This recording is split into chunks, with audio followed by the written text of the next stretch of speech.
ഇത്രയൊക്കെ റിസ്ക്കും സ്ട്രഗിളും എടുത്തിട്ടും എന്തുകൊണ്ടാണ് ഏട്ടൻ ഈ ജോലി തന്നെ ഇപ്പോഴും ചെയ്തുകൊണ്ടിരിക്കുന്നത്? ജോലി എന്ന് പറയാൻ പറ്റില്ല. ജോലി എന്ന് നമ്മൾ ശമ്പളം ചോദിച്ച് വാങ്ങുന്നതാണ് ജോലി, കൂലി ചോദിച്ച് വാങ്ങുന്നതാണ് ജോലി. ഞാൻ ജോലിയായിട്ട് കണക്ക് കൂട്ടിയിട്ടില്ല. കാരണം അറിയാമല്ലോ, ഞാൻ എൻ്റെ ജീവിതത്തിൽ 13 വയസ്സിൽ തുടങ്ങിയ യാത്ര, ഞാൻ പാമ്പിനെ ആരാധിക്കുന്ന ഒരാളാണ് കേട്ടോ. അതുകൊണ്ട് എനിക്കെന്താ പറയുക, എൻ്റെ 16 പ്രാവശ്യം എനിക്ക് മരണത്തെ മുഖാമുഖം കാണുന്നത് എനിക്ക് സ്വപ്നത്തിൽ കാണാറുണ്ട്. ഇത് ഞാൻ എൻ്റെ സുഹൃത്തുക്കളുടെ അടുത്തൊക്കെ പറയേണ്ട സംഭവം. എന്തിനാ ഇപ്പോൾ ഞാൻ 4 ദിവസങ്ങൾക്ക് മുന്നേ ഞാനൊരു എൻഗേജ്മെൻറ്റിന് പങ്കെടുക്കാൻ, ഈ 3 ദിവസം മുന്നേ എൻഗേജ്മെൻറ്റ് പങ്കെടുക്കാൻ കോട്ടയത്തേക്ക് പോകുന്നു.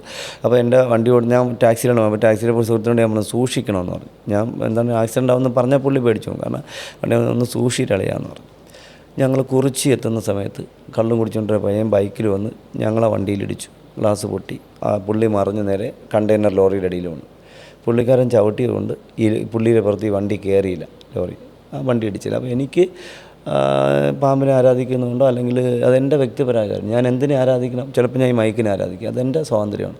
ഞാൻ പാമ്പിനെ, അതുകൊണ്ട് എനിക്ക് എല്ലാ അപകടങ്ങളും എനിക്ക് സ്വപ്നത്തിൽ കാണാൻ പറ്റും. ഞാൻ ഒരു സാധനത്തിൽ മാത്രം ചിന്തിക്കുന്നു, ആ പാമ്പിനെ മാത്രം ചിന്തിക്കുന്നു. അപ്പോൾ അതിലെന്തൊക്കെ വന്നാലും എനിക്ക് മനസ്സിലാക്കാൻ പറ്റുന്നുണ്ട്. ഇപ്പോൾ എന്താ പറയുക, ഒരു പാമ്പ് ആണാണോ പെണ്ണാണോ നമ്മൾ പറഞ്ഞാൽ, ഞാൻ പറയുമ്പോൾ അത് പറയും, ചിലർ പറയും വാവാത്തുരി എൻ്റെ അച്ഛനായിരിക്കും എന്ന് പറയാറുണ്ട്. ചില ആൾക്കാർ കമൻസ് ഇടാറുണ്ട് അതിൻ്റെ. ഇപ്പോൾ ഈ അടുത്ത കാലത്ത്, മുമ്പൊന്നും അങ്ങനെയില്ലായിരുന്നു, ഇപ്പോൾ.